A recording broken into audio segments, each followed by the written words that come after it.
have more steps so that I can do 10,000 steps. So this is how it changes, and this is how this brings in a change in the organizations also. So we'll try and understand how the data helps in terms of the descriptive analytics. What is behind the data?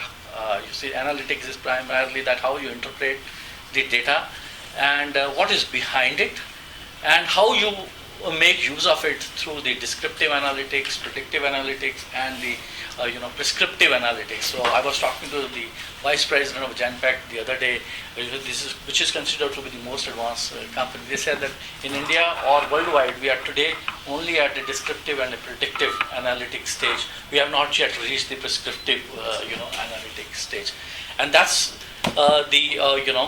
that's evolving process. So what we say is that probably we are at a very nascent stage in terms of understanding and utilizing the data, but in the years to come, let's say 5 years from now, I think everything will be driven by data, and all the businesses will be driven by data. That's how we perceive, and that's how people will become more disciplined, the companies will become more disciplined, and things will become much more simpler and clear to everyone.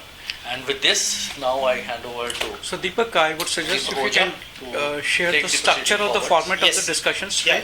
Because I would like to have at least 20 odd minutes, 20-25 minutes for the question and answers. Sure. So that people will have some queries around. Correct. So we need to address that also. And how do you want to structure it? You just tell us. Explain it. And how do you go about in terms of duo or single or something else? Let Abhishek also contribute to that. So I'll leave it with you. Thank you. So firstly, I would like to thank everyone here and sir for giving us an opportunity to put our point forward. And like Rakesh sir has already briefed the whole, you can say, the presentation what we are looking forward to. So I'll first set the agenda that how and what we actually want to achieve through this presentation. So just a second. Be comfortable. Okay. So this will be the agenda. We'll be talking about 6 different, part of this presentation, and hardly 10 minutes each we have kept. So I think we should be finishing by 7. No so issues. half an hour for the question answer. And after that, if you still have questions, you can write us email and we will love to answer that. So first we'll talk about what is analytics, how analytics framework, and what all things comes under analytics, what is the model we follow. And generally, since we are in the industry, I'm in the industry from last 10 years, and we have helped close to around 17 to 18 in last 3-4 years, 17, 18 organizations for transforming. If that's our daily job, we help company to analyze their data, how they can make decisions based on the data side. So first we'll talk about what is analytics. Then we'll speak about the data. So what kind of data is there, how the data is being structured, unstructured, what kind of a depth in the data, what all things you should be looking into this, your in-house data or outside data, how you can use. So whole the data spectrum we will cover. After that we'll talk about data analytics framework. So what kind of analytics we do on those data, how this is making the decision easier for all those people around and all the stakeholders, how they can benefit. After that we will say how analytics works, and what all things we cover. Then we'll display some of the tools. We are not demonstrating any tool today because we have a very limited time, but we will talk about what kind of tools are being used right now, what we are using it, and what is the future of their tools. So they are open source tool, paid tools, how you can get those tools and how you can analyze. After that we'll talk about the case studies. We have 4 case studies lined up, but we'll try to cover at least 2 out of them, and rest we can give you on the slide, you can get the details of that. And then if the time permits, even if we have 5 years, we'll show you the demonstration of a live analytics framework, which we are developing for, Abhishek is developing for his own company for the healthcare, basically. So this is what the agenda is all about.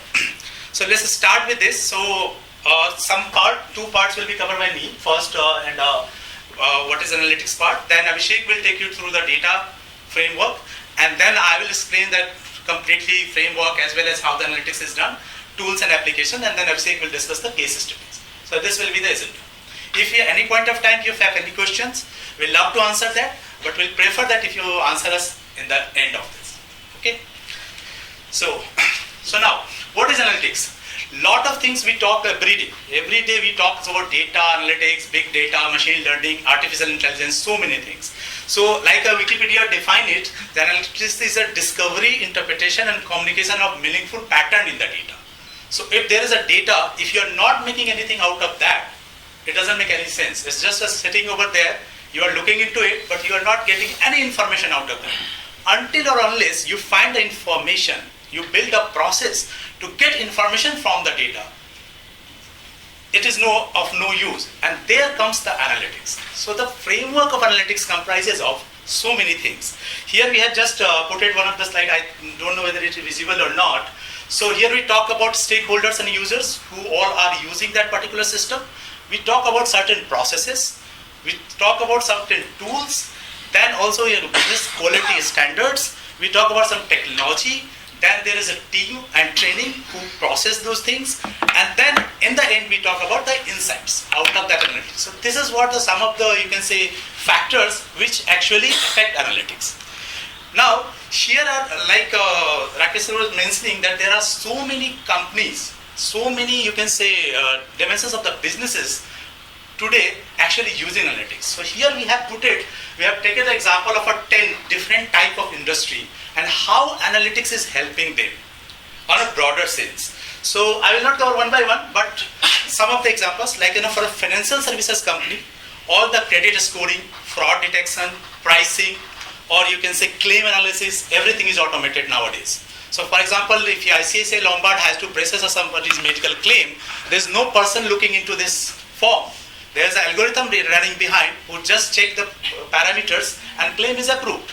So if somebody is applying for a credit card, there's no person who is looking into your details. There is a system who does that. So that all runs on the data. So actually the machine learns from the data and they prepare themselves for taking the decisions. Now if you talk about retail is using right now, whether it's an online retail or offline retail or modern trade, analytics is on the top. We have so many retail clients right now we are serving, and they come to us and they say, okay, tell me how analytics can help us. So we build algorithm for them. So for example, a promotion, shelf management, which product they will put on a front or back, everything is driven by analytics. Now if you talk about government is using so many. Last 3 years we have around 2-3 big government clients where we are helping government to build that analytics model. Then we all understand healthcare, everything, drug automation, like in the US market, everything is automated. India is slowly getting there. Some of the hospitals are now actually storing record of the patients so that which person will visit them when, and that kind of applications. We will demonstrate one healthcare applications to all of you. Now online, I'm not going to talk, everything online is driven by analytics. So this kind of transportation, energy, hospitality services, everywhere there is analytics. Now in the core of all analytics, definitely one thing which is residing is the data, right? So now I will discuss about one, if you talk about, because many of us are a part of our organization, and if somebody has not done the analytics, if somebody wants to start from the scratch, what model they should follow. So there are so many models existing, but I want to discuss one model which is a very famous model. It is by HBR. Basically we call it a delta model. So delta model is something which is there for the implementation of analytics. And we also, first time if somebody comes, so we prefer to have this, because analytics is not something about process, analytics is not about tools, analytics is nothing about the data analysis, it's all about the mindset, the first thing about the people. Until unless we don't believe in data, no model can help us in building. So I have to believe. Like sir has mentioned earlier, that most of the intuition-based or you can say gut feeling-based decision we take in the business. It's fair that you should take that decision. But if it is supported by data and then you are taking a decision, it will never fail. So now there's a 5 different angles. First is a data. So the clean, accessible and unique. Because uncleaned or just a dump data will never help you. As a data scientist, if I tell you about my work experiences, or everybody will agree with this, 70 to 80% of our time is going to clean the data.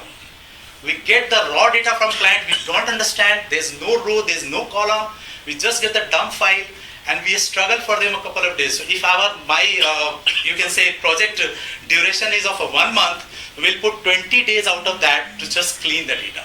And 5 days to understand the strategy, and it takes only 5 days for us to generate the result. How do you define unclean data? Unclean data means multiple sources if the data is coming, there is no definition of the data. Like for example, I am getting For an online portal, if I give you an example, lot of images are just captured.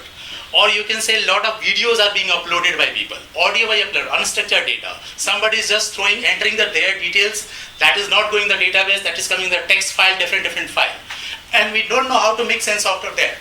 So these we call it a unclean But data. that is called garbage. Yes, Garbage. definitely garbage, you can say. But we utilize that also because we define, sometimes we have to find a pattern out of that something. So we take that unclean data, or maybe I can say in a technical language we call it a raw data file. So raw data is where everything is collected. Now based on that I have to retrieve information, or you can say retrieve certain kind of a variable which I want to analyze. So we call it that data as a clean data, and this dump file is we call it as an unclean data basically. Now, so first part is a data, of course, you should have a clean, accessible, unique data. Second is an enterprises-wise focus. You have to apply Accessible and unique. Yes, clean, accessible or unique. Unique means that it has to solve a one unique problem at least. If it is not solving anything, if it is not making any sense, there is no uniqueness in the data, then it might not be useful for that. Second is a enterprises-wise focus. You cannot have a data-driven things in one department and rest all department is not working. For example, finance is accessing the data and HR department is not using that data. Or maybe your marketing is not using at all. So it won't help you on a greater extent. So enterprises-wise focus we have to keep in your mind. Then leadership. Leadership we call it a leader at all level to create and promote analytics structure. If you are putting something, your leader has to believe in this. Because it comes as a top-down approach, not the bottom-up approach basically. So leader has to define objective, team has to believe it and then do it. Then targets. Targets is important because target for key business areas which can be benefit from the analytics approach. You have to set objective that this is what I want to achieve out of that. And finally, you need a talented people over there who can run those algorithms, who can build those models which will help you in decision making. So these 5 important points is there. If that has been implemented, your organization can definitely get benefit out of that.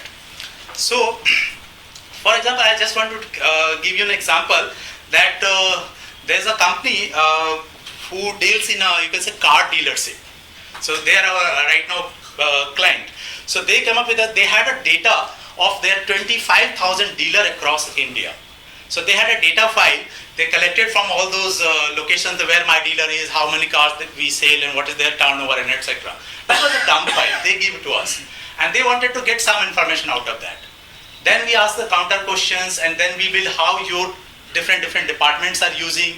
Then we built this model, we implemented this particular model to them. It took around 6 months to you can say train people on different parameters, and now they are using all those decisions based on the model we implemented over there. So that was a success story for us for this particular model. So that's how it works. So this is the overall perspective of the complete data analytics point of view. Is there any question at this point of time you want to clarify? Yeah. Sir. See, data we have known earlier also. Correct. Before analytics came. Sure. My question is, what has changed now? I come from FMCG companies like Procter & Gamble, Dr. Phillips, and we used to process a lot of this, market research data. Sure. The actual sales data, market-wise, comparisons of markets. The consumer research is very vast, especially in a diverse country like India. Of course, yes. And how we would interpret that market research data is a very, very lengthy exercise. Sure. My point is that when you say analytics, then what do you do in that? Yes. So just I come from a market research company, so I can understand what you are saying right now. So what has changed? So first, the size of the data has changed now. Earlier, for example, in a FMCG company, as I believe 10 years back, when we started a career, or maybe you said that you had a different departments, but still the data volume at your end, or if you are going to a market research company, you are saying that this is my business problem for related to product. You do a survey to me and then give me the findings. At that point of time, they were building a questionnaire, they were going to market, collecting the information areas from all those respondents, and they were giving you the report that this is what it coming from the finding. That was from the one survey. Now what has changed? Now we are not looking only onto the consumer survey. We ask company, what else information you can provide me to support this business decision? Whether you have something from your social media feed, whether you have something from your product feedback from Amazon.com and any other .com, how your customers is behaving. There's a behavioral aspect, so we can analyze those things. So we get those additional information also. So the, you can say, size, volume has increased. Now this analytics comes into picture to analyzing those information. So instead of single point answer of some based on the survey, we are also doing this additional information, adding into the decision making, and then we are supplying that information. Apart from this, the company is also having their analytics model at their end also. So they validate information, what we are saying as an agency, what they are believing on their system, and that comes in the picture. So overall, can I elaborate on that? Yeah, please. From SPSS, you moved to Python. Right, yeah, I was just coming. So now the tools has come like massively. They were like earlier SPSS was one of the software. There was a limitations also. You have a heat map which Exactly, Excel sheets were there. There was a limitation like we can analyze not more than 356 or I think 400 odd variables. Now we have access unlimited. You can say a number of 10 lakhs rows, 17,000 columns. So that huge infrastructure is there. Python can take anything as per depending on your RAM size. So everything, massive data analysis can be done at one go. So that's easy. Now the collection of the data has become easier because there's no forms now. We send the online link, we send the app, and that we create. training data. Yeah. Test And data. also machine learning models which we train models. Based on this, we are just going and giving the suggestions. We can take the questions, Yes, you know, later, right. towards the I end. just want to add on with the answer because I'm from the FMCG background, and from the last 20 years I've seen the FMCG has been changing dramatically in terms of the transformation. Why? Because earlier what used to happen, FMCG just used to collect the data. Now with terms of real-time analytics in terms of with the monsoon season, we can anticipate what rainfall is going to happen, what will be the per capita consumption parity, the PPC, and other things. We can just calculate it, and based on it we can do a projection with the time alteration mechanism, and our forecasting will be any day much better with a lot of data with us right now. We can work on some 20 variables, 25 variables. Earlier, 10 years back, we used to just have 2 or 3 variables we used to work. Now with so much of variables and so much of analytics, we can give a more prediction, better things. And real-time results. We are just resulting survey in a day, Real-time basically. Morning survey, evening result is there onto the dashboard. Okay, so now the data part, the detail of the data, what kind of, Abhishek will take you through that. Please. Thank you. So, hello everyone. I would like to just add one point which we were having discussion. It's basically now what's happening. If we see 10 years, 15 years back, there was the thing that if you want to do something using computer, you first needed to think like how to do it. Now we have advanced so much in the processing power. Now we simply think what to do. Okay. So that's where when he mentioned that how much RAM you can add and Python will do it. Now just simply that you simply thinking of, okay, I want to analyze 70,000 data points. I just simply need this much RAM. That's all. So that is what big thing has changed, right? And that's why now I think up to some level anybody can perform some kind of analytics on data, right? Okay. So next is if we see what is data. So I think everybody would agree with me that everybody of you, be it knowingly or unknowingly, is generating the data. Do you agree? Everyone, right? So what is actually data?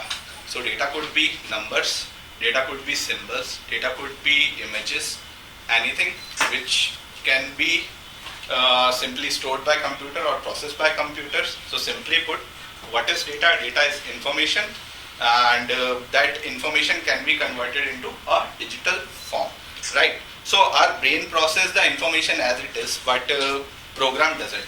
Program or like we say computer doesn't. Everything for computer to process needed to be converted into numbers. Okay, that numbers. So even images, if you store on your system, they are also numbers. Okay, so data is facts, statistics used for reference or analysis, number, characters, symbol, images, etc., which can be processed by a computer. Also, please remember that data must be interpreted by human or a machine. If it's not interpretable, it's nothing. As sir mentioned, it's just garbage. Okay. So moving on to next. So we have types of data. So we can define in the types in many ways. So one is how do you collect the data? One is purposive data. So basically you know the purpose for what you are collecting the data. So then is existing data collected without defined objective. You simply collect the data. You have data. We'll decide, you are getting the data, we'll decide later what can be done about it. Another is automatic data. The data you may not actually notice is being collected. It is being collected automatically. For example, logs. How many people are visiting my website? The logs, okay, with what kind of a laptop they were accessing my website, what kind of browser they were using, okay, from which country. So these things are automatically being collected. And another is structured data, and in unstructured data, the way you can store it in an easy manner. So data that resides in a fixed field within a record or a file is called structured data. Structured data has an advantage then it is easily retrievable, queryable. You can easily perform analysis on this. And Excel is a very common and good example for the same, for storing the structured data. You have columns and rows, multiple sheets, you have spreadsheets. So that is structured data, and generally the relational database which we come across, most common is Oracle and MySQL. They all are the examples of the structured data. Now coming to unstructured data. Excuse me, Yeah. can you give us the words for what you call as structured data? What we call as a structured data. Yeah, So you mean definition wise or what? yeah, definition. So as a definition, as we said, data that can reside in a fixed field or in a record, right? Table and In a tabular structure we can call, right? If whenever you can enter in a simply term, if I say in layman term, if I want to explain, I'll simply say you open an Excel, if you can enter the data in that Excel, thus the structured data. And unstructured is that if we say simply that a structure cannot be given to it, like an audio data. We have an audio file that can't be structured, right? We have images, we have videos. All multimedia data is structured data. You cannot store it in Excel. You can't analyze it in a simpler manner which you do with the structured data. So that's so the types of data are like in what way you collect it and what way you store it. Can't you use NLP for structuring them? NLP, so basically now if we come to that, so whenever you are performing NLP, so for everyone NLP is natural language processing, okay? So what you do is you try to figure out programmatically what has being said in a natural language, what you are speaking or writing in a blog or anywhere, okay? So in NLP what you do, so stats models or other machine learning models are used. Now when I say stats, everybody will agree, stats means numbers. That means we need to convert somehow all the words which we say, phrases we say into numbers. Then what we are doing in NLP, depending on the model, we simply apply the stats model there as well in NLP. To know what it is, what a person is speaking. Paragraph to sentence to Paragraph, yeah. frequency, etc. Yes, yes. So that's what I'm saying. Can't it structure it by using NLP? Yeah, for multiple data. analysis part, we have Yeah. to bring unstructured into a structure. Correct. So until unless, because 80% of the data currently is unstructured. Tell me something. Can NLP be used for verbal also? Yeah, It can. it can. So now if you You have to put into categories and subcategories and define those categories. Correct. ultimately when you start doing work on unstructured data, what you will find yourself is again you are ending up providing it as structure in some manner. Right? Yeah. Okay. So next term comes is a dark data. So dark data is like according to Gartner Incorporation, dark data information assets that organization collect, process and store in the course of their regular business activity but fail to use for other purpose. Okay, so like how many times a user resets their password. Okay, IP address when user logs in your website or app. Then other are last email communication date to your customer, mobile handset type or web browser. I also mentioned it in the last one. So that is what we can say in the automatic data is subset of dark data. Dark data, right? So like an example is mentioned here, but the text is quite small. So it's basically you ask for the feedback, customer visits a hotel and a feedback form is given to him, be it online or be it written, and he comments that I can't on the phone your website doesn't open properly. Okay, now one thing is either you have people who processes that data and then let you know, or basically you process it with as we mentioned with NLP or some other techniques. Until then it is a dark data. So dark data is until you see it. Okay, so that is the example of dark data. What is the difference between dark data and cleaning up? Are they two? Is dark data what has to be cleaned up, or is it a separate topic? See, dark data, this is a new term basically, like dark web. There is a dark web existing, so dark data came in a picture. And if you broader term, if I say that any data residing in your system, you are not using it. So that calls as a dark. So when you're cleaning it, you're... Yes, so when we are having a business objective defined, now I have suppose there is a business problem I need to address. So for that I will ask you where is the data. So some data they say ki, okay, this is the data we have, now use it. Then we ask additional things. Okay, you have given me the customer data. Is your website is also collecting customer responses? So you're moving from exploratory to dark data to cleaning up. Correct. So we are bringing those data into for the analysis purpose. So that is residing, you don't know, but we'll ask. If, for example, we'll ask, okay, you have built an app where it is hosted. They'll say it has been hosted in Google Play. People can download. There is an iOS. We say, okay, what is the framework they are using? Then we'll say, okay, if this framework is there, then these are the additional information we'll be collecting. My point is, how is dark data different from unstructured data? No, it's not different. Unstructured data, dark data can be in unstructured format also. Dark data can be in structured format also. Right? I will say you are not aware of the data. Yeah, you are not aware. That's why we call it the dark. cleaning step, it becomes you are aware. It is no more a dark data. Right. Isn't dark data an oxymoron? Can you elaborate? It's a contradiction in terms. Like when you said that data is something which a human or a machine can read, right? So when you talk about dark data, which you're not even aware that it exists. Yes, so see, until unless we have not defined that data type. Is it data at all? Yeah, of course. See, for example, logs of you can say customer visit, for example, or in market research, for example, we are just collecting data through a survey application. So now that application is also capturing where the interviewer is moving, what is the duration of the stay on the particular question, there's like what kind of a browser the person has opened. We have not defined objective to do this. So this data is also being stored somewhere. Now the company who is collecting, they don't know. The company who is using, they don't know. So that is there, but we don't know. So we call it as an unstructured or structured format. Both format can be there. So until this is not being identified by somebody, we call it as a broader term, it's a dark data. So this is what, there's nothing called, there's no contradiction, there's no connection between unstructured and structure. Anything you don't know, because this is, you can say it's inside dark.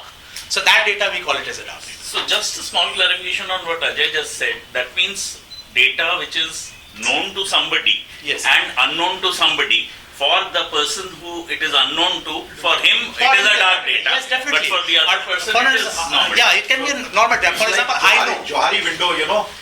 certain personality traits, I also do not know, the others also do not. Exactly. So that fourth quadrant is basically the dark data. So let's move. Okay, so now moving ahead. Can I call it untapped resources? You can.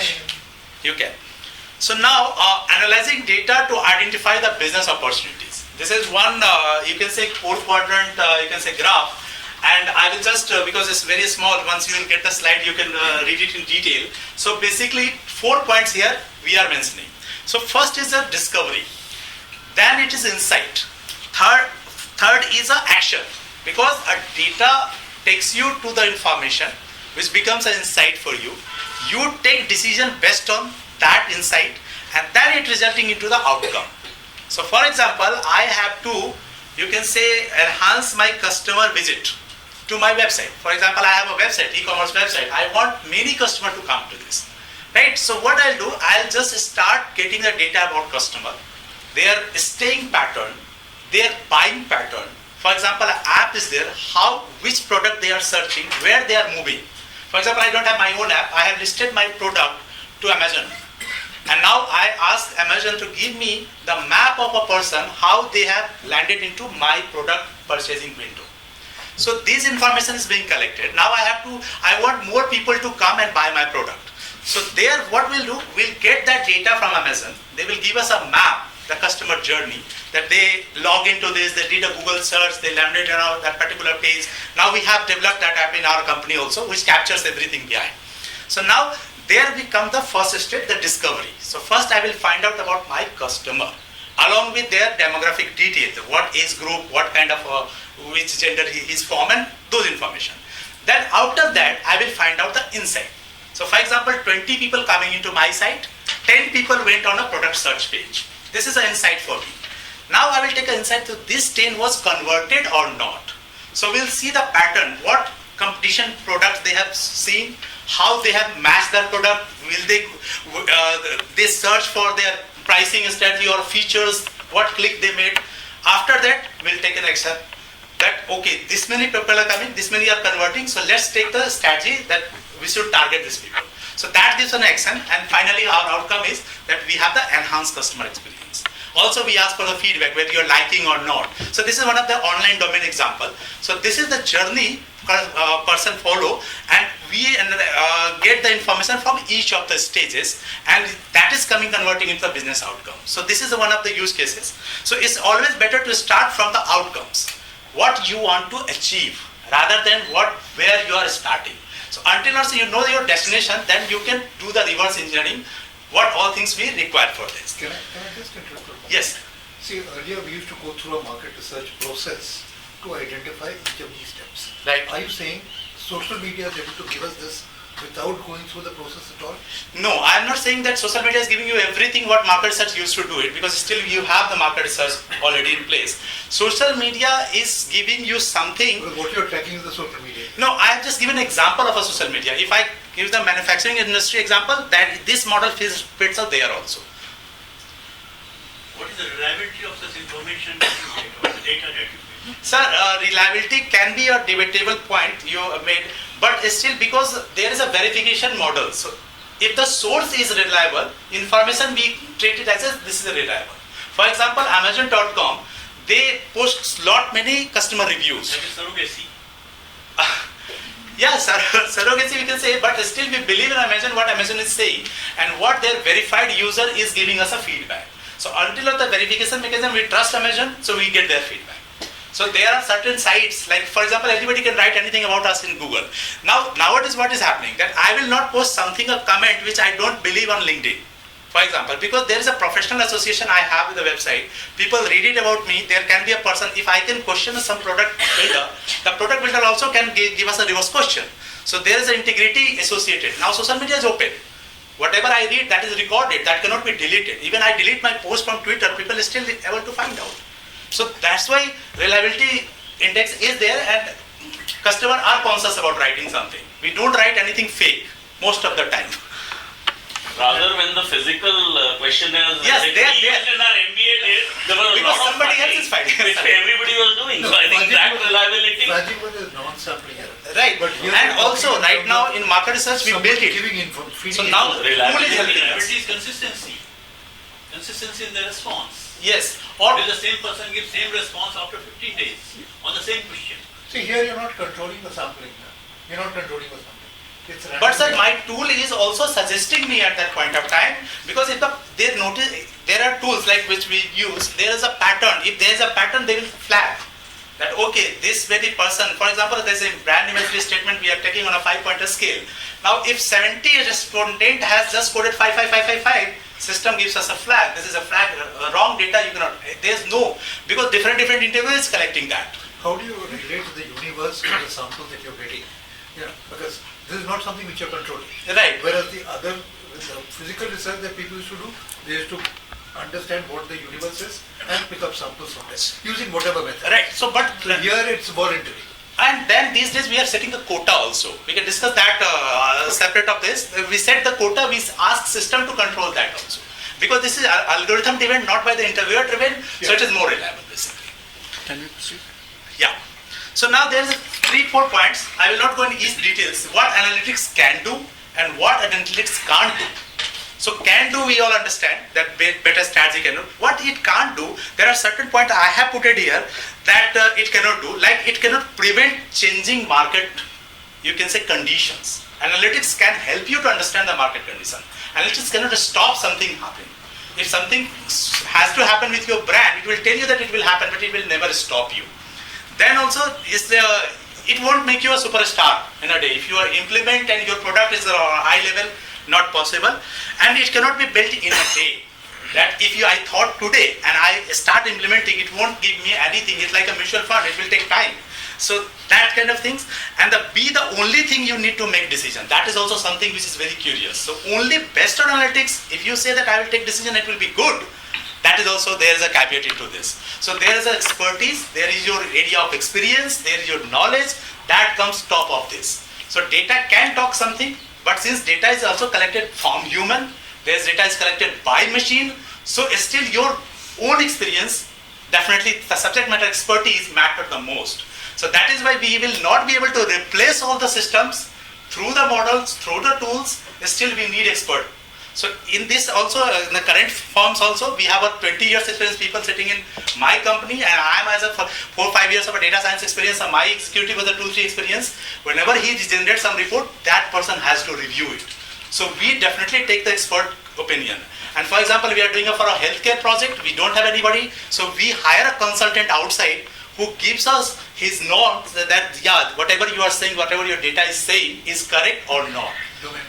So always the expert opinion is matter the most, whatever data is saying. So before that we don't give our data to the client. So that's very important. But Now, what is important is if you tell us what it can do. Okay. What is very important. Because if somebody is buying the idea of data analytics, let's say a corporate wants to buy that idea and you want to sell it. So there must be some hook. Yes. Which makes the sale. So what is that? Okay, so yeah, we will cover that also. Maybe this will address from this slide itself. So like sir said, that 3 kind of analytics was we used to do on the data: descriptive, predictive, and prescriptive analytics. Now there are one more thing which is a cognitive analytics. So now the 3 has become 5 for us now. So how 5? Descriptive we all understand. Diagnostic analytics is also one of the part. So descriptive, diagnostic, predictive, and prescriptive, and then cognitive. So descriptive we all know that something from the past analysis we want to do, what has happened, that this is the data set, this has been happened. So this is the first thing we do whenever we get the data set. We first apply the descriptive analytics onto that. Then diagnostic analysis we also do, why it is being done, why this has happened. So that why is being answered. Predictive analytics, of course, 70 to 80% we build models to take the decisions. We you can say monitor the outcomes, this will happen, or some kind of algorithm we use. Prescriptive, like obviously none of 10 to 20% still not, we have not achieved under prescriptive. Cognitive is something which is growing fast, because 5 years down the earlier there was not, people were not knowing about cognitive analytics. That was like the cognitive mind is there, some human brain function is there. But nowadays, artificial intelligence, machine learning algorithm, every day there's a new development. Like Google, Amazon, Facebook, they are doing a massive development. And now that services is also, you can say, comparatively much cheaper. For example, if I have to take the cognitive service of Microsoft, I don't have to pay maybe a $3 or $4 subscription they give for a day. And we can utilize speech to text mechanism or audio to, you can say, text mechanism is very easy. So cognitive analytics is becoming like a bigger term these days. What does cognitive analysis analyze? It analyzes mainly the... What is the result of it? The result of this, like for example, automation, mostly automation is happening through cognitive analytics mode. For example, like you can say the Fitbit example, I can take it, like Fitbit data, like this is residing on the server also. So for example, I am wearing a Fitbit band, how much I am moving, and we just utilized one of the case study for one of the insurance provider. They said that you don't have to go to respondent and ask them that whether they will buy my insurance product or not. They were organizing a marathon. This is a very well-known company. I won't take the name of the company. They do marathon in Delhi. So they said that I have to put my stall over there. I want to know the people who is health conscious. This was their business objective. We said that, okay, we'll go and ask people that please tell me and fill the questionnaire. They said, no, I don't want to interact with the customer. You tell me how we can get it. So, okay, so we said, okay, we'll ask our panel members to install an app on their phone. So on Android phone and iOS, they will install. What my app will do, app will read their Fitbit information. Like for example, if they are using a Fitbit, then that's there. If they are not using, there's a Google Fit, there is iOS, different. And we were just reading their information. So that was actually the data was coming to us. Now we took that services from Amazon, which were analyzing those fitness data, how many walks you are doing, what time you are getting up in the morning, what is your duration, either you are active runner or not, these kind of information. So there we use the AI model, which was just reading about that. And then we have images associated, whether the person is there, physical person, or they have kept somebody, maybe. And that complete analytics, and we gave the decision that this many, we track around 850 respondent, and we out of that, we just tell them that this many is your potential, you can say product purchases, and they build it. So this kind of information, the decision making happened with the cognitive analytics. We never went to any of the respondent. We were sitting in our office, and everything was done by totally automated app system. Just for information, is IBM the biggest player in cognitive? I can say IBM is one of the player, not the biggest player, because of course there is nowadays that is also challenges. Now you cannot say that.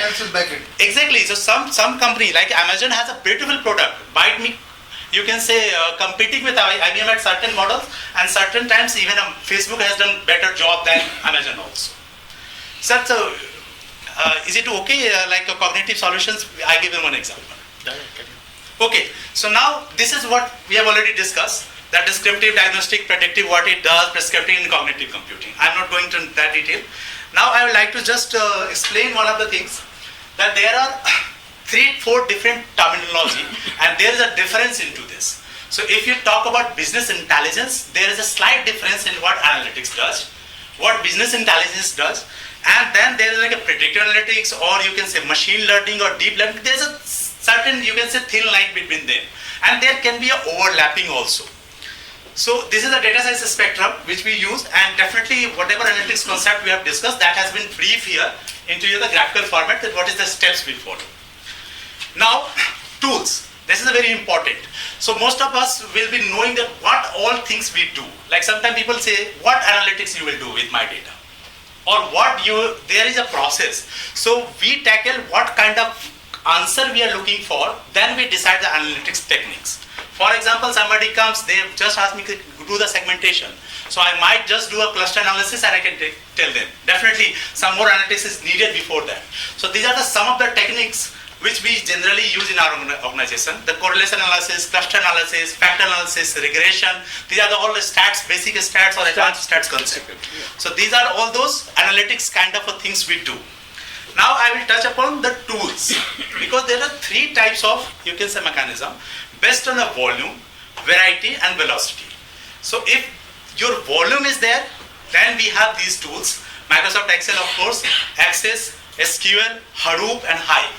These are the common new tools, Hadoop and like processing for the huge data set.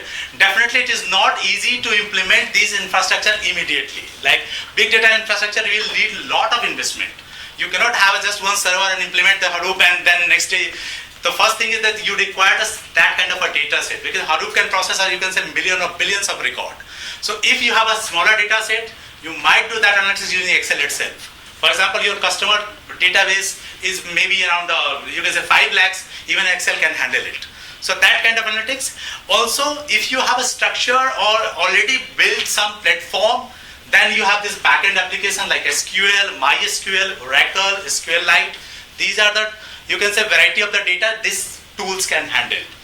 After that, we have, you can say, Amazon Kindness or Apache Flink, where there is a velocity. You have a long data set. You don't know every day the data is coming. So you have to first identify that what all data you are having right now, what all data is expected to come into the system, and then whomsoever your consultants, either you are building an in-house talent or you are taking services from somebody, you have to give the clear picture. Then only analytics can happen into your data. Just one question. Yes. What is the fundamental difference between SQL and MySQL? See, there's a two different provider. SQL is a language, basically, structured query language. When we talk about SQL, Microsoft database management system is called a SQL Server. MySQL is of Oracle, basically. Now they have taken over. This was an open source tool. Now still is an open source. For the commercial purpose, they definitely charge some money out of that. So there's a two different database. So MySQL is one of the database. SQL Server is another of database. SQL is a query language which runs on both. Now there is a NoSQL database. There is other database also. Now the most important slide is this about the analytics tools. Now tools we decide that what kind of objective we are looking for. If you are looking for some analytics to be done, so then we go in R or maybe Python or maybe SAS or SPSS or these kind of tools. If you are looking for a visualization part, if you want to visualize your data, what you are getting out of that data and then putting onto the spectrum or to be used by somebody, then we go for Power BI or Tableau. So Tableau is one of the famous tool, and now these tools. What is it? Tableau? Tableau. T-A-B-L-E-A-U. Tableau. Tableau. Yeah, T-A-B-L-E-A-U. This is one of the tools even I am using Tableau from last 4 years. Is Power BI open source? Power BI up to certain level, up to 500 records, I guess. They give the free. This is a Microsoft tool, but still for after that you need a license. So Tableau is not free. Tableau is also a paid tool. Now there's a thumb rule. If you are making out of the tool, even an open source tool is also a paid tool. For example, R. R is a common, freely everybody knows. But still, there is R has a commercial license also. And our community asks you that if you are making money out of my software, then pay something to us. What about Visual R? Is it open source or? R is a completely open source. That's R Studio is a completely open source. R platform is open source. Python is open source because Python is a language. Anaconda and all the infrastructure, and it's easy to learn. People are using it. Nowadays, what is also important that Sir will agree is in earlier days of SPSS and nowadays SPSS is totally different. By the time IBM took over, it's become a completely handy tool and very easy drag and drop until unless, but the challenge is still there to interpretation of the data because that is what important. SPSS will do anything, whatever you submit, you run the regression model, it will run it, whether it is making sense or not, that's your judgment. So tools is a way of analyzing of data. So what we recommend, because at an initial level, depending on your requirement, start with the Excel because that is the basic tool. You ask your team members, or learn yourself, or maybe you can guide somebody that utilize Excel because Excel has a lot of basic capability. Excel now has a data analytics tool also, so you can run the regression, correlation, basic thing still in Excel, and that gives you a fair enough idea. And now Excel also can handle up to 10 lakhs rows, which is enough for I think medium size organization. Isn't Python easier to use than Excel? Python is a language, so if you but not for large numbers. No, Python can be on a large number also. I'm saying Excel on large numbers. Excel on large, more than 10 lakh rows, Excel cannot handle it. Right, so up to 10 lakh rows, Excel is fine. Even at not 10 lakh, 5 lakh, because 10 lakh you also become heavier for Excel to open basically. So I would like to add, yeah. So Python and Excel. Excel is like आपको बना बनाया मिल गया. Python में ये है आपको अब you have आटा, you have पानी, आटा गूंथ लो.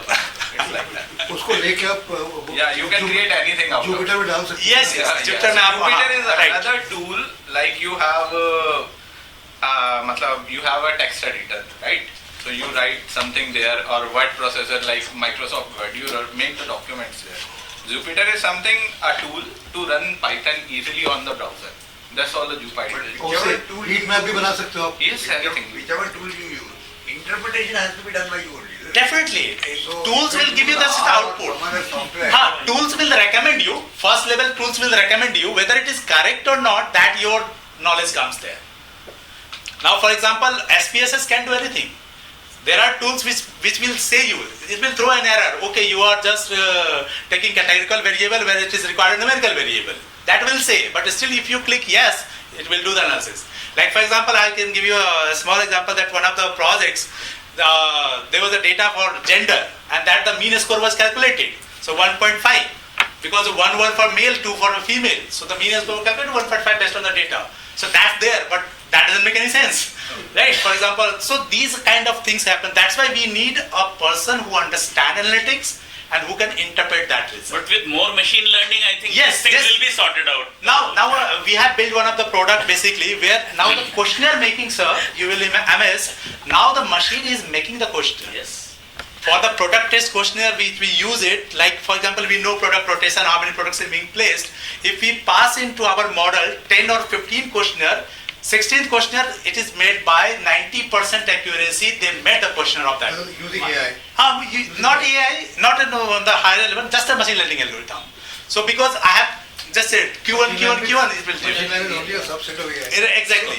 But AI, we call it like on a bigger scale, but simple machine learning algorithm, it does. So the tools which recommended is of course first the Excel, and then the next level is of course R for analysis, because SPSS is very paid and very expensive. But nowadays what they have done, that they have given you the regular, you can say subscription.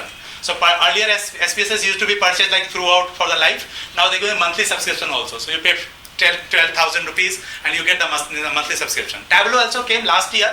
They also, because now Tableau is actually taken over by Salesforce, so they will have some different mechanisms also. And the best thing is about these tools, that these tools can interact with each other, which was not earlier happening. Because What about Spark? Spark is also paid or open source? No, Spark is open source, right? So how it works most of the time, they have a community version, they have an enterprise. Yes. So community version, you will not be provided support and all. So until you are ready to go without any support from them, if you can carry your whatever you want to do, then it's okay. Free of cost, you can carry on working with it. That's how it works. So obviously community edition, yeah, both the things. But still on the basic level, most of the tools you can use it. And community edition, like Microsoft has most of the tools, they have a community edition where you can build application, you can use it. You have to go through the license like there are Apache license, GPL license. So if you are in GPL, what happens if you have to redistribute it? Like you are making a software and you are using some another software which has a GPL license. Then what you need to do, you need to give the copy of that software and give royalty to them. So that's why you generally buy a laptop, you generally get CDs. Nobody nowadays use CDs, but they are bound by their license. They have to go.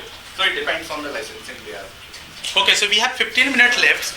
We have 4 case study slides. So Abhishek will take you at least 1 or 2, and I'll suggest that take one and then demonstrate the product which maybe people will not see, but you can talk about because that's the real life. Small question. Sir, please. You mentioned Tableau helps visualization. Yes. Can you give an example? Yeah, for example, you have a data set, graphs, graphics, dashboards, or you can say geolocation plot. For example, I have collected respondent or 1 lakh respondent data from across the globe. I want to visualize where these person are sitting. So based on that latitude and longitude code, lat long, Tableau will plot that complete information on a map, and it will point out, okay. On the screen? Yes, on the screen. YouTube example. Yeah, YouTube or maybe any of the website, we have a different graphs. So Tableau can plot it, and now we will send you the link. You just the login ID, password, and all the visualization with the chart we were making in the PPT and all that can be automatically done on the Tableau dashboard. And there's a Tableau public version, which is a free version. So any data, if you want to give to free to public access, there's no you can say secrecy in the data. You want to make it public, then you can host it in a public server, which is called a Tableau public, and you can see. And then if you want to explore more, then you can go on a Tableau public site. Right now they have just put it one of the very good data of our election result. So there's a good dashboard where they are analyzing all 543 constituencies, complete information on a public dashboard. Very beautifully made. So that kind of a Tableau public you can explore. There are so many dashboards you can download, you can play with those data, and similarly you can produce for ourselves. Tableau is quite fascinating one. Fascinating. What if you are building something from scratch and you think like you will end up spending less money if you build something from scratch. So it now comes to like a trade-off of time versus cost. So what you can build in Tableau within hours, sometimes to build that it can take you weeks, and if you are making it from scratch. I was hearing that people are saying that you can replace Python with Tableau. Is there any? No. That's two different things basically. So Python, again, when I say Python is something, you can build another Tableau in Python. Yes. Tableau is a tool. Again, Python is a tool, but that is, again, a machine is creating another machine. That's how it works. So you can create anything using Python, but you cannot create anything using Tableau. That is just a tool to create visualizations on it. Right? So we have a case study here. It's a proactive insights in truck manufacturing, Daimler Truck Asia. Okay, so it's about their maintenance department. The study was done by Deloitte. So what happens whenever there is a major issue or a quality and safety issue, investigating them, then coming to a resolution could take up to 2 years. And that 2 years is a big time. And that is like lost profits. Okay. So what Michael Moibus of Head of Quality Management says, the faster we are detecting quality issues and addressing the customer complaints, the less damage will be done to the brand's image and its financials. So what Deloitte did, they simply collected the data from all last 45 major recalls and analyzed them. So that data included like metrics correlated with their vehicles to unstructured data, and unstructured data such as like call center records, warranty claims, dealer and technician comments, and social media engagement. So, and discovery was made that the 80% of these recalls could have been detected in advance based on the historical data patterns. So where the analytics is coming into picture, which is like giving you a big advancement in the business, is this. Now the opportunity to look even further. So this was basically what could happen. Now in future what can be done based on this is that so the opportunity to look even further into the future became possible with the introduction of live data through. So they have created some trucks which feeds live data to their server. So what can happen now is to you can simply analyze the data which is streaming from the truck, and then what you have learned from the past data from the major recalls.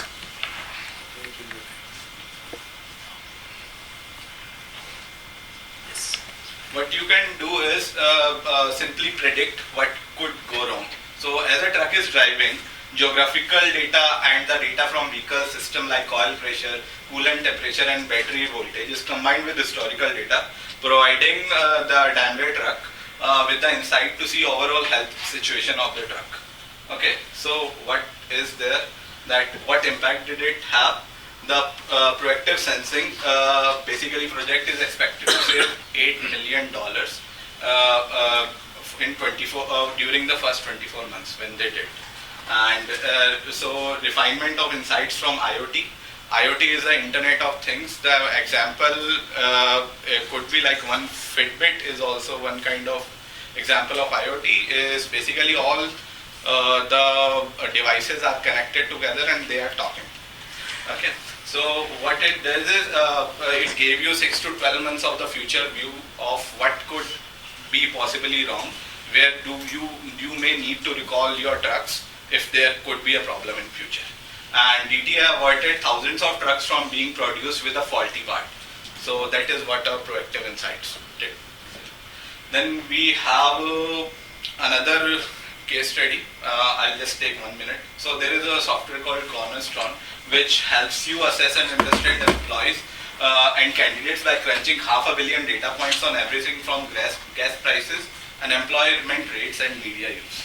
So the data points are measurements taken from employees working across 18 industries and 13 different countries, providing information on everything from how long they take to travel to work to how often they speak their managers. And Xerox used their product and they found a very some insight which is like call center work. So employees with criminal records perform better at call center than the workers without a criminal record. Okay. So and what is the correlation? What kind of correlation? So so this is the study. Whatever I could found, I just put. So they didn't provide much information about that, but I mentioned the source. You can go through that. Okay. And the Bank of America reportedly improved performance metrics by 23% and decreased the stress levels by 19%, simply by allowing more staff to take their breaks together. That's all. So this is one, and there is another. What GE is doing using IoT and sensors data. And they are saving, basically their plan is to put the sensors in their turbines, and if even 1% efficiency is achieved using that, they are like $300 billion can be saved there. So that's a huge thing. Next is Yeah, so we'll say this is the journey of HR analytics, how analytics is changing the HR landscape. So how in the recruiting, but there is a caveat, basically nowadays a lot of people are talking about that machine is not recruiting the right person. So this is you can say some of the failed case studies also being mentioned. So here's the journey that how the justification or a measurement, or you can say value creation. So human angle is not being you can say explored by the machine learning algorithm. So you supply the CV, it will screen it, it will say, okay, this is the right candidate based on the area of experience and whatever. So a beautiful written CV comes on the top, and then that person is being interviewed. So until on this, so I think one of the company, I won't name the company, they are our client. So they actually implemented this, and they gives us the data of their hiring. So how they have hired. So they give us around 2,000 hiring done through the automated machine, basically, machine algorithm. So they were interviewing. So the problem, what has happened, that the interview was conducted by the telephone. So the bot is conducting the interview. So now the person who is on the other side, he is giving the answer. So that person gives complete answer into a Tamil language. Right? We hired them, that we were hiring a 300 consultant. So bot understood, okay, answer is correct. Now when the joining happened and they bought in the training, so none of them was understanding the Tamil language. So they said, how is this person is being hired? So the person who is hired says, I don't know Tamil, how he is hired? Because bot understood, bot didn't specify that which language the interview was conducted. So the person, they hired for the Tamil, you can say, surveyors, but they were not knowing Tamil at all. Because the person who is joining and person who is giving the interview is a two different mechanism. So these kind of, right. And we also face this problem because we did one of the largest survey, you all know, that's a Swachh Bharat Sarvekshan, that's Government of India is running, right? So that twice we did, my company did that, and I was a part of that data science team where we were 4,000 city we were ranking. So there's a huge data set we were analyzing. So earlier we thought that we'll put the system to first time survey we did the manual process. That we were asking person to, you can say, just dump the documents to us because we're going to a lot of municipal corporations that they were giving the document. This time we said that's uploaded. So we built that algorithm in 1 day. 1 year, and from the first year to second year, now all document was processed through the algorithm. So they were checking, okay, this is their tick, this is their scores. Sure. So these are the real-time analytics we are implementing. We are helping a lot of clients also, and if any one of us is interested to knowing more about the tools and how we can utilize those tools. So for example, R or Python, Abhishek understand very well. I am good at R or SPSS or analysis or a part, or also from the Excel automations, macro automations, how we can do it. So any of the data set if you can provide, and if you have a time, definitely we can help you out into that also. The CV analysis you're saying, what were you using? Were you using an NLP for doing that? Multiple things, not only the NLP, because NLP was one of the things because they were converting the sentiments, and we were asking a question basically. So we asked them, okay, describe yourself in 5 lines. Or something, this kind of question. So they were like now the Google NLP is actually basically we are using right now, that is free something, that gives you the sentiment scores, and then we were ranking the particular person on the basis of that. Frequency distributions we can say, and also their area of experience, and then we asked like a close-ended question, you are from which background and all, and then we're putting on our system, and then model was predicting, okay, this person can be hired. So this kind of analysis, lot of things we're doing. And nowadays actually a lot of codes are available online. So it's not that you need to learn completely understanding the programming level. No, not at all. Most of the things are already written. You just have to pick it there and utilize it on your level. So I have something to show which we are building at our company. So more slides? No slides. But let's move to the questions. Just one, if you give me one. If you can, so I will just coming to the question what Python can do and what Tableau can't. Or a trade-off. So this is a dashboard basically. What we are doing is at our company we are building a tool for helping doctors to maintain the EHR. The vision is one patient, one EHR. So EHR is electronic health record, and in coming time it is going to be compulsory. In what format, it's not yet decided, but everything about in health should be digitized. Okay. Now, Also the big hospitals have it. yeah. Yes. So there are since portability will be issue because all the companies which will be providing the software solutions, they will be having their own way of maintaining. So there is another thing going on which is called FHIR.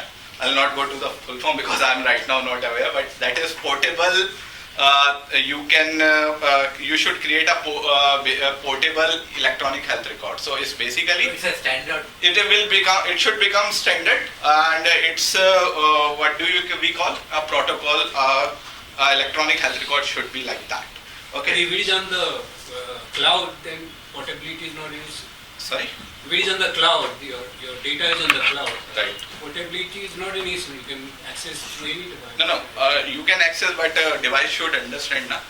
Now, if again, Android versus iOS, you have created, the browser works same because you have created standard and protocol there, right? So the browser, Chrome browser and Mozilla browser, they open same website in the same manner because there is protocol. Same way, there will be a number of solutions coming in the picture in future, but there should be one protocol to understand the data, and basically it's not just about storing, it's about you can again do analytics based on that and predictive analytics. If you can simply calculate the risk of having a cardiac arrest to a person in a basically live manner with the help of IoT devices, it will be a great thing, and that can only happen if the electronic health record, the history of the patient, and the live data is being digitized and recorded continuously. Okay, so this the is insurance company will decide the premium on that basis. gonna happen. Going to happen. They are actually. Yeah. So we have a capture tool. This is so we are providing healthcare analytics. So this is the result of that analytics. So basically, a patient comes to a doctor, consult happens, and suppose a doctor sees like 20 to 30 patients a day. He can get the all result from that at the end of the day. What all diagnoses were there, with what presenting complaint patient came there, and what were the known medical condition and primary diagnosis and all. And and doctors can very easily be using this kind of dashboard. This is interactive dashboard like you create in Tableau, and you can write. Doctors can write the research paper based on these results. They can conduct studies. They can do anything they want.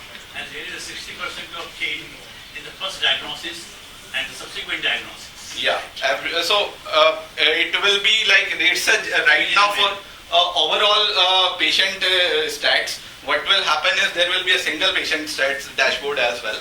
It will give you everything about a patient since the start of his first medical history till the end. One point is that initially when the patient visits the doctor, he diagnoses. Yeah. And that diagnosis is written. Yeah. Subsequently, when the tests are conducted, then diagnosis changes nearly 60% of the time. Yeah. So That is the real-time scenario happens. So that's the machine, whatever machine will capture, that will be displayed here. Yeah. So Subsequent diagnoses are different. yeah, so that will so basically now the diagnoses are different, but if we see in that way, that will also be predictive from such kind of a thing. But if you want to find out what is the morbidity rate of a particular disease, then first diagnosis is different than the second diagnosis or subsequent diagnosis. No, So that we have to train machine then.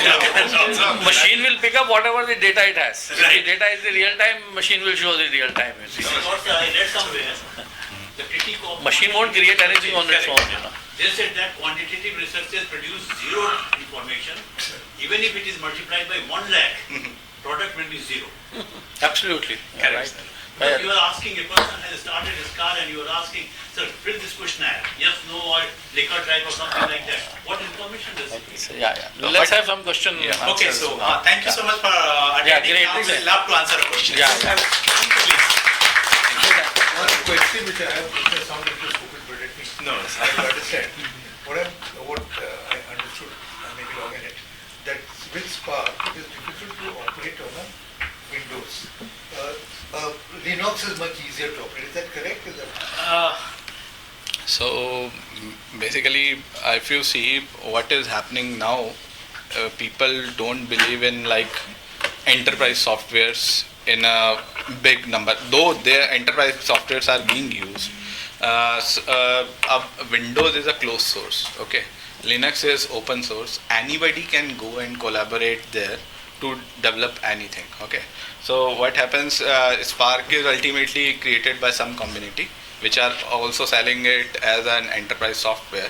So they have created it for Linux, and Linux is like if any bug comes there, it is solved easily there because community any person can raise the issue, any person can pick the issue, solve it, and then send the code. Please use this.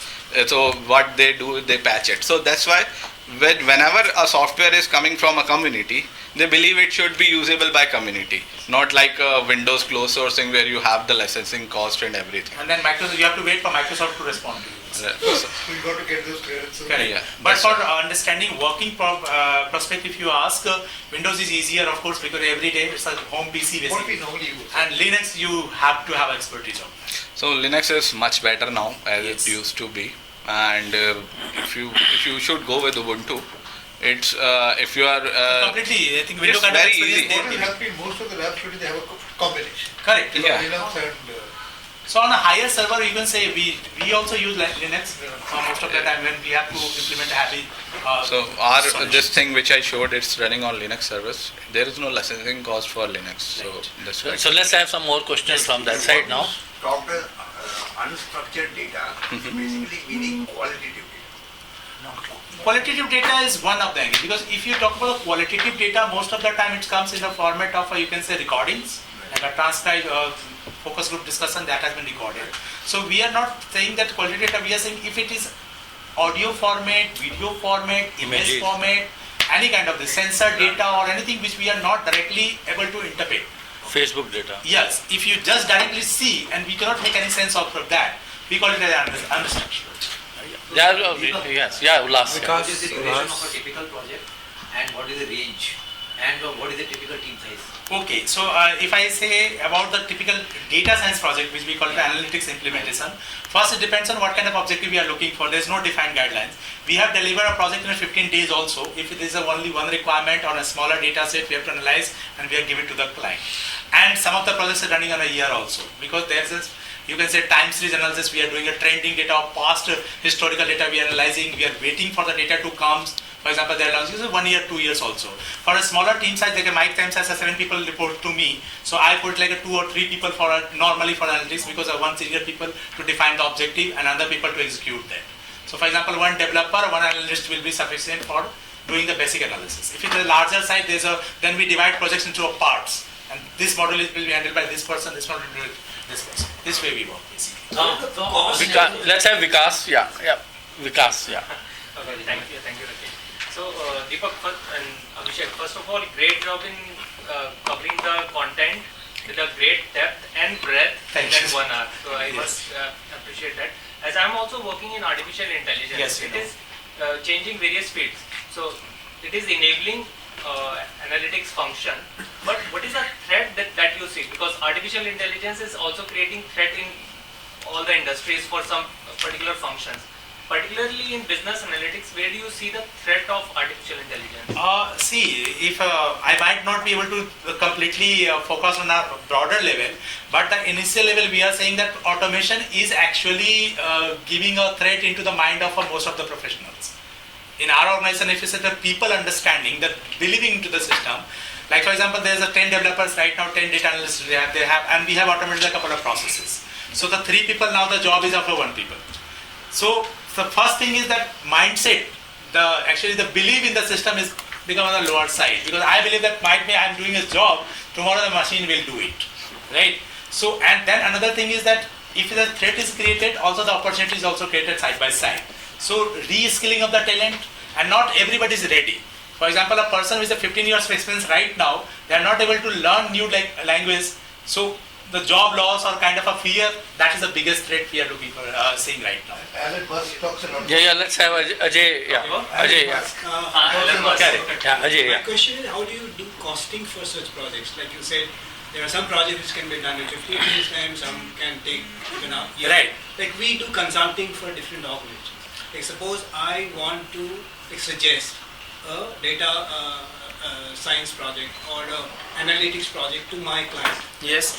What kind of costing if I have in mind, then maybe I can suggest to them. Yes, so the parameter is, you can say, so many angles we see. Like what we did, like for example, somebody comes with a business problem and I have to specify the ballpark cost.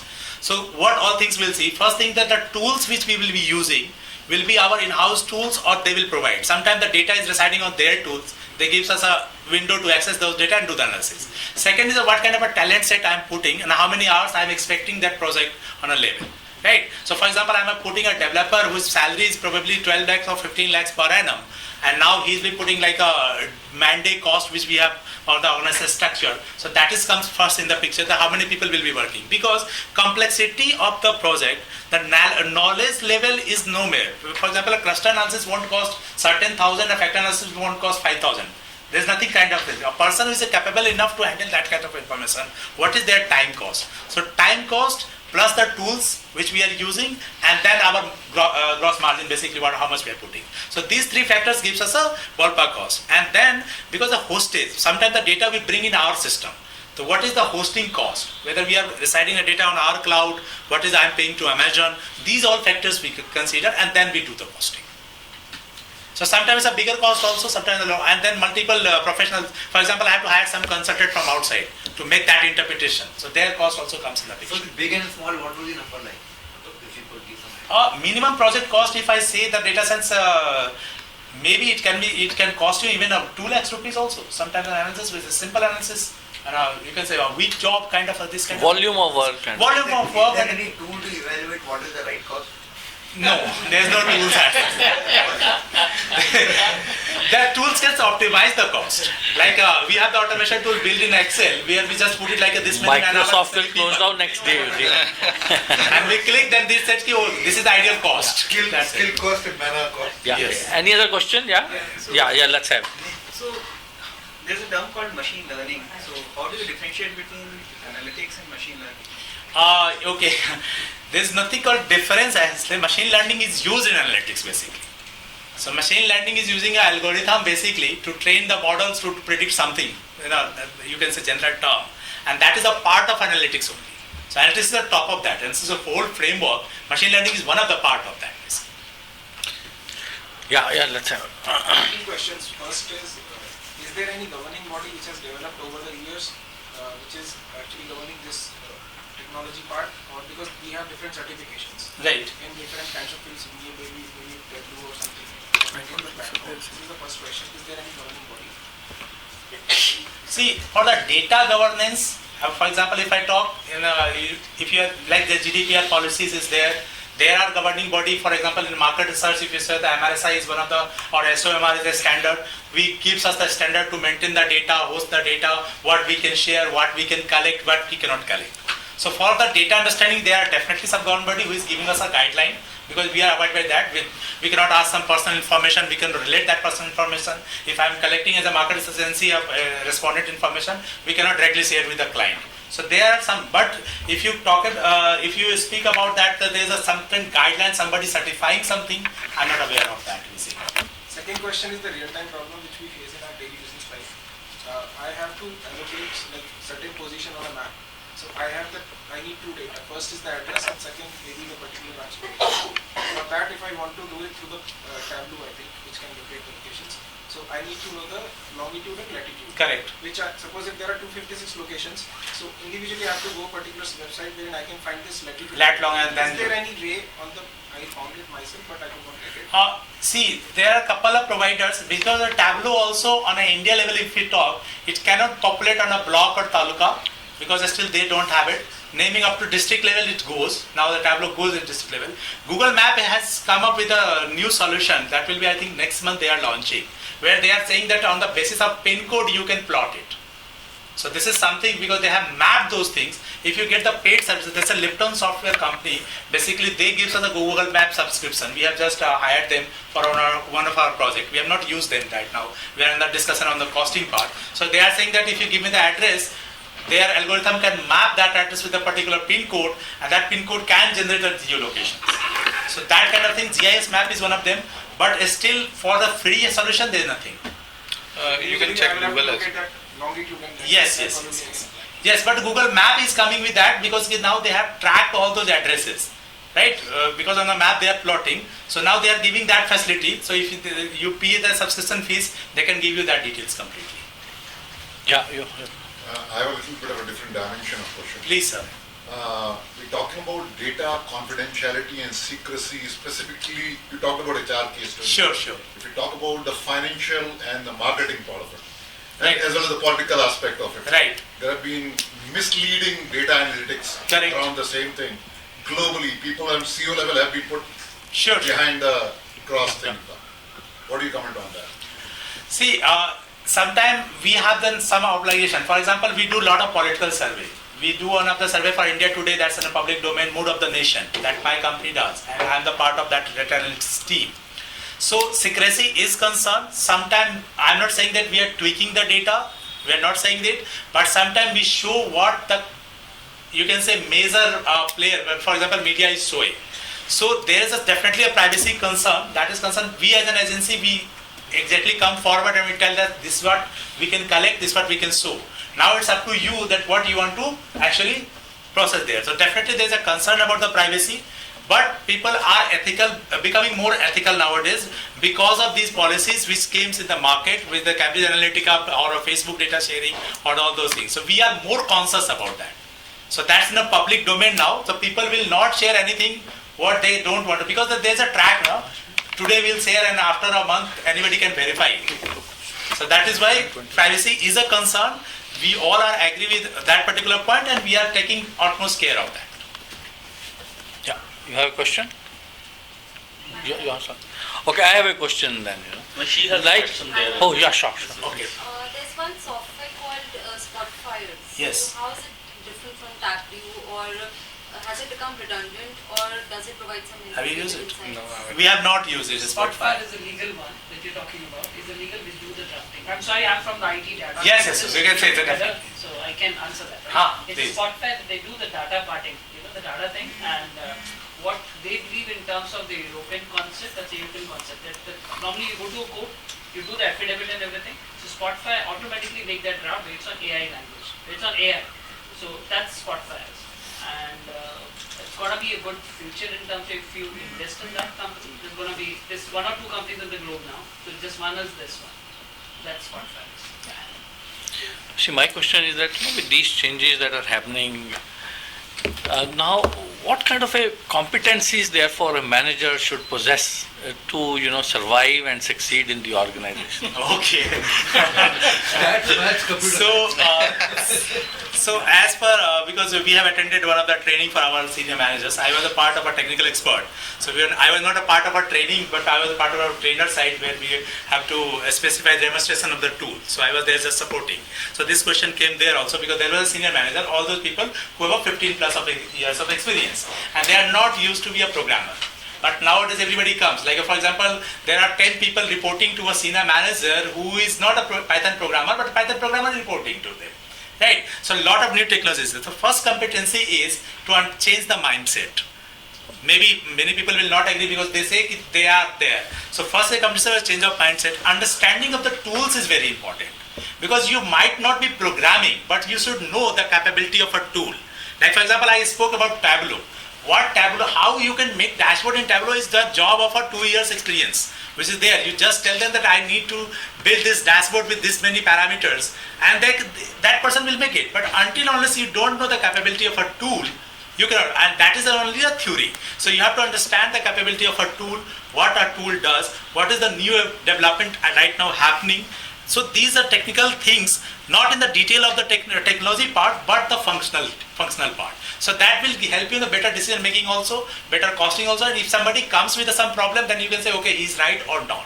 So the competency level comes on understanding of the tools, changing your mindset, and reading about those tools. Because earlier we used to read a book to understand something. Now you go into YouTube video, and there is a small video. You can say 3 minutes, teach me data science. So they will come and 3 minutes, 5-7 slides, and they will give a brief idea. So that kind of a thing. So, yeah, and you see, we haven't touched on that, which is very much a part of the analytics and all. You know that people say that you have a data and you draw meanings out of that. But how you communicate that through the process of storytelling? Right. Like how much is the importance of a storytelling in the data that you generate and how you communicate to that, because you're not going to say, I have applied regression, this is the formula Correct, for regression. obviously. So that, what is storytelling in that? Visualization and Visualization part. So like for example, Tableau we discuss a lot. Tableau has a storytelling board now. So you can write basically, and there are softwares. I met one of the gentlemen in Mumbai, one of the conferences he was speaking. So he said that for explaining a dashboard, I need another person to explain that. So for example, for building a dashboard, I need a person who will build that dashboard from the data, and then I need somebody to explain that dashboard to the client. So what he said, what his company is doing, that based on the data, based on the chart, they are doing the interpretation. And up to the 70% level, his model basically write all the findings which there in the data. And also that model reading previous reports also. So they are giving the source also. That's, for example, if I'm typing that Gartner has said 60% or something coming in the data, so that particular model read that Gartner report, gives that reference, how Gartner has specified and build. So what they are delivering to the client, they are delivering just a 5-line or 7-line of a paragraph based on all those raw data. There is no chart, there is nothing. And now for the senior management people, they just read it and then they understand. And then if you click, there's the data in the background. In fact, you have summed up beautifully in the very first point, change of mindset. Reverse mentoring will do all of this. Correct. A business analyst can get away without knowing data science, is it? Just knowing the tools. Cannot go away without a data science, but understanding of data science is important. He might not program, but he should be knowing what technique is doing. So that is what will come from reverse mentoring. Right.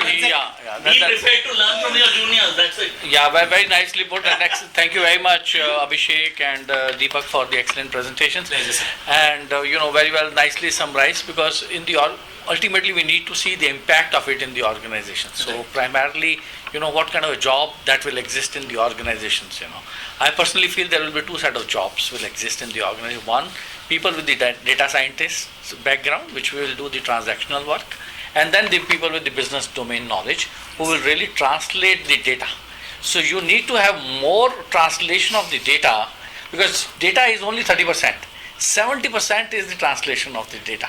So therefore you will be, business will need more MBAs in my view to handle that data, not really so much the data scientists, MBA and business analytics. Yeah, that's the future, and some B schools have started.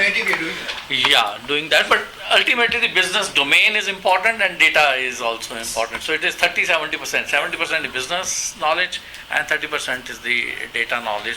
That's how the future is likely to shape up. But it should not boil down to a situation of, like earlier it used to happen. No, I am going to specialize in marketing. What do you have to do with HR or finance? To say, I am a data analytics person. What do I have to do with business? That won't do, sir. Right. Thank you very much. So now I hand over to Deepak for to do the honors and take us through the vote of thanks. Thank you very much. I think we come to the close. Big thanks to Deepak and Abhishek for their wonderful knowledge sharing and experiential sharing with us. A lot of insights, such a vast subject. We covered it in precisely 1.5 hours. I think credit goes to both of them. And to recognize their efforts and as a token of appreciation from all our sides, we just wanted to honor them with mementos. So may I request Kamna, please join us.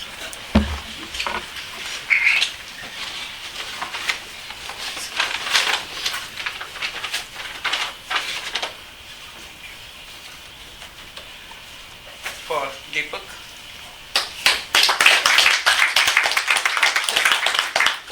Please, we'll just put here. A bit closer. And you want to use the backdrop. Backdrop, you can use that. This one. Thank you. Just go Thank you so much. Come this side. Come.